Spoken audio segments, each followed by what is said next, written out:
নমস্কার বন্ধু, আজকে প্রথম প্রশ্ন। আচ্ছা বলুন তো, কোন দেশে খুচরা পয়সা হিসেবে সুচ ব্যবহার করা হয়? নাইজেরিয়া। কোন প্রাণী তার নিজের ওজনের থেকে 20 গুণ ওজন বইতে পারে? পিঁপড়ে। আচ্ছা বলুন তো, প্রথম মহাকাশচারী প্রাণীটির নাম কি? লাইকা নামে একটি কুকুর। কোন মাছ জল ছাড়া বাঁচতে পারে? লং ফিশ নামক মাছ। আচ্ছা বলুন তো, পৃথিবীতে সব থেকে বড় ফুলের নাম কি?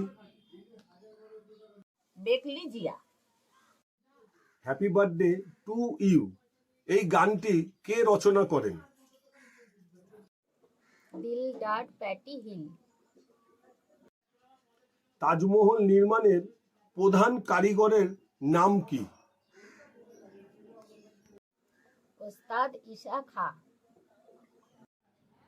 টুথব্রাশ কে আবিষ্কার করেছিলেন?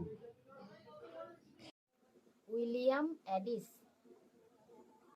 আচ্ছা বলুন তো, জেব্রার গায়ে সাদার উপরে কালো দাগ না কালোর উপরে সাদা ডোরা দাগ থাকে? সাদার ওপরে কালো ডোরা দাগ থাকে। আমার শেষ প্রশ্ন, সূর্যের আলো পৃথিবীতে পৌঁছাতে কত সময় লাগে? 8 মিনিট 18 সেকেন্ড। নমস্কার।